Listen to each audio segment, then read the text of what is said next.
Las semejanzas entre el español y el portugués son bastante notorias. Un lusófono que jamás ha tenido contacto con el vocabulario y las estructuras hispánicas podría deducir el significado de la siguiente frase sin ningún problema: los gatos son felinos domésticos. Sin embargo, semejante no es lo mismo que igual. Por eso, muchas palabras y construcciones de nivel básico podrían desconcertar a cualquier desprevenido hablante de portugués. Por ejemplo, el niño olvidó su juguete rojo. Algunas diferencias se manifiestan cuando comparamos el vocabulario que prevalece en un idioma con el que predomina en el otro. Es común detectar en clase el uso de verbos y voces en general que los alumnos importan sin lugar a dudas del ámbito conversacional de su propio idioma. Estas opciones tienen muchas veces equivalentes precisos o cercanos en español, pero que no representan la primera alternativa en la conciencia lingüística del hispanohablante promedio, quien puede recurrir a una voz que, en gran parte de los casos, el portugués también ofrece, pero solo en un lenguaje más rebuscado, poco frecuente, y en otras ocasiones el español suele incidir en un vocablo del cual el portugués carece. Veamos algunos ejemplos. A menudo, cuando el alumno escribe un texto y quiere expresar que un movimiento cesa, utiliza el verbo parar. El coche paró en la esquina. También suele emplear la perífrasis de participio quedar parado. Entré al auditorio y quedé parado para buscar con la mirada algún lugar vacío. El verbo parar y la perífrasis quedar parado forman parte del repertorio castellano. Sin embargo, ambos giros son poco elegantes. Para manifestar la noción de cese de un movimiento, en los textos formales acostumbramos usar el verbo detenerse. Así, los dos enunciados quedarían: el coche se detuvo en la esquina.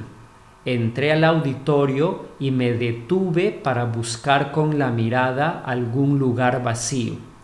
De hecho, podemos acudir al verbo detenerse para manifestar la interrupción de acciones que no implican movimiento.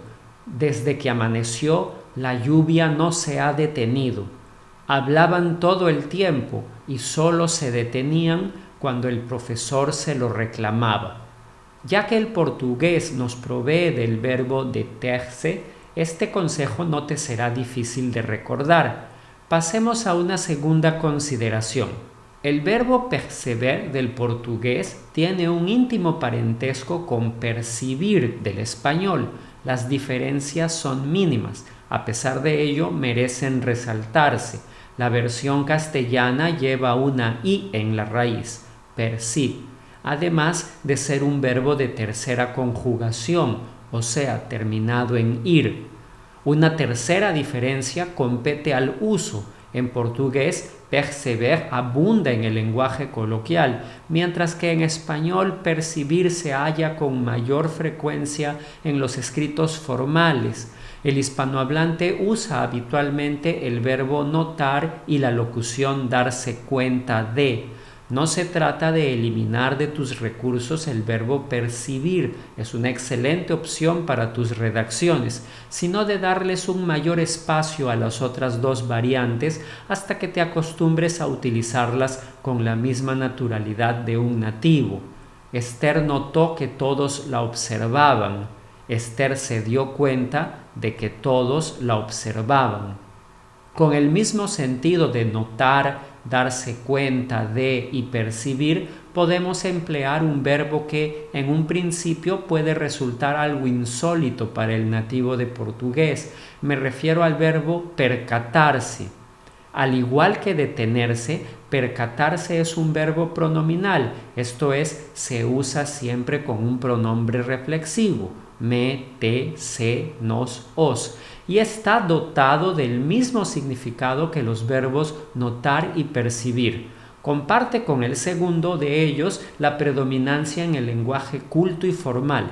Este verbo rige un complemento precedido de la preposición de. Me percaté de sus intenciones antes de que fuera tarde. Imagino que te has percatado de la importancia de este proyecto. Si realizas con frecuencia ejercicios de lectura en español, estoy seguro de que ya has encontrado o encontrarás más de una vez los verbos detenerse y percatarse. Te sugiero que los incorpores a tu conjunto de recursos comunicativos a fin de enriquecer tus posibilidades expresivas en español.